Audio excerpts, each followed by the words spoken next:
Thanks so much for joining us. On today's show, I have the honor of bringing you an interview with a man who needs no introduction. Let's catch up with a man who made the words, "It's time for Dodger baseball," so famous. And now, it's time for Dodger baseball. You know, Vin, just in looking back in your career and the different broadcasting that you've done, I know you started out doing football and you've done a lot of different sports. Did you ever play sports or have a favorite sport?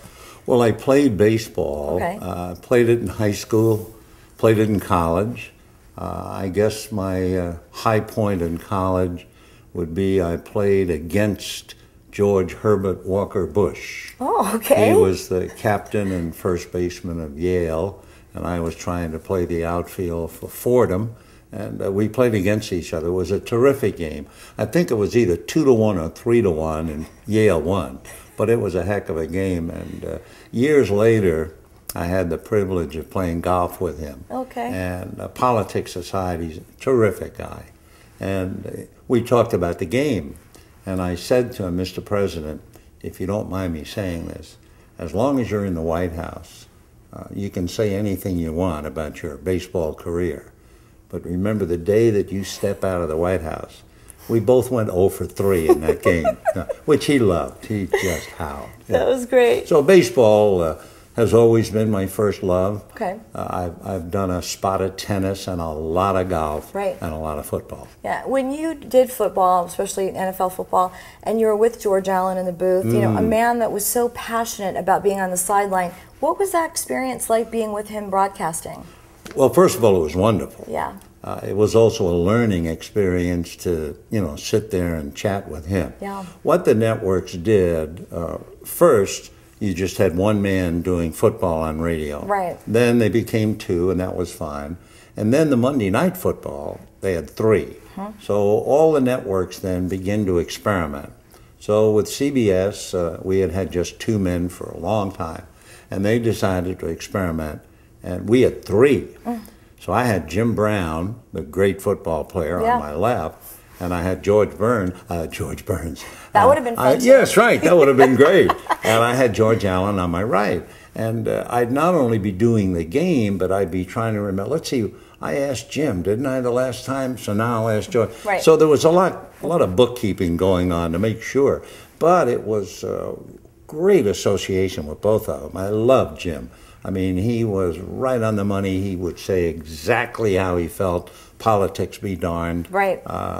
And of course, George was so brilliant in football. So it was a great experience. Yeah. Was George, was he okay about being in the booth, or was it difficult for him, do you think? No, it wasn't, because it was football. Yeah. George was so devoted to football, yes, that it was pretty hard to get him off the subject. Interesting. In other words, if I said something like, "Well, I see where U.S. Steel is having some problems with," well, he'd say, "You see, the head of U.S. Steel is like a good quarterback. And he would go right off into football. And he was that way all the time. But he was a beautiful human being, as straight as they come.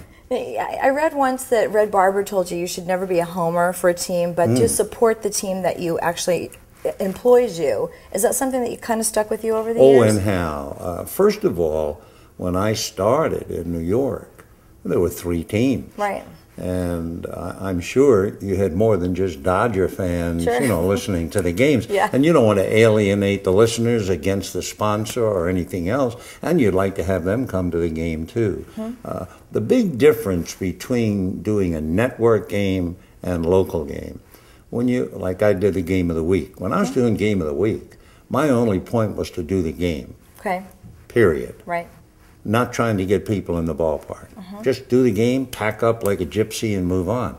But when you're doing local radio and television, I mean, you're selling. You're saying to the people, "Come on out, this is great," or "We're having fun," or "Wait till you see this fella play." It's a totally different reason to be there, you know. So huge difference. You grew up in New York. I'm wondering why you were never lured back by the Yankees. I know they were interested in having you over the years. Well, I don't know the depth of the questioning.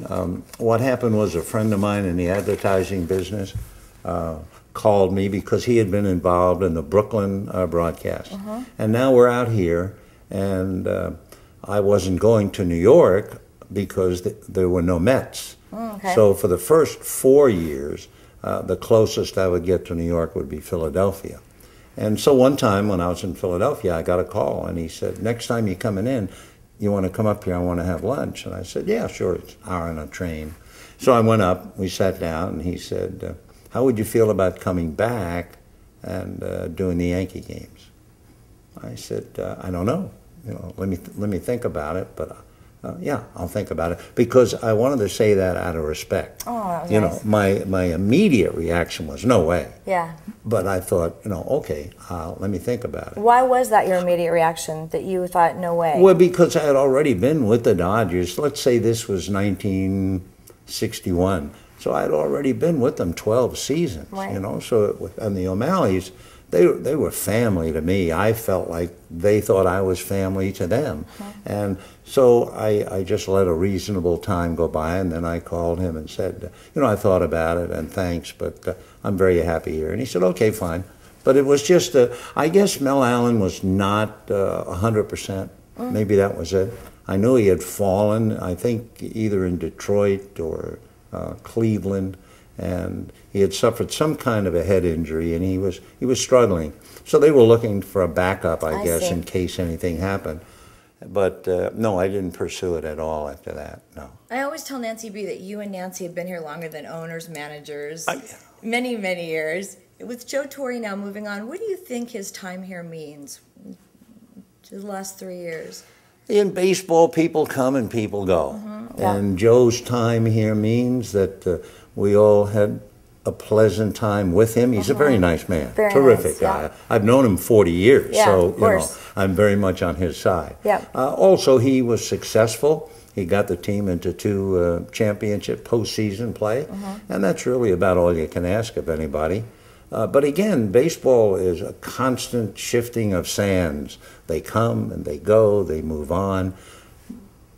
Years ago, we had an infield that stayed together for 8.5 years, something Right. like that. We'll never see that again, I don't believe, because the rewards are great at the other end after you've put in your time. Right. And so Joe was here. Joe was great. Joe was one of 8 previous managers, or Don Mattingly is now the 9th. Right. And they go, the broadcasters go, I will go. I mean, everybody goes. sooner Not or for a later. while. We're glad you're not going for a while, But though. anyway, that's part of the game. I mean, even your favorite player either grows old and is traded away Right. or retires.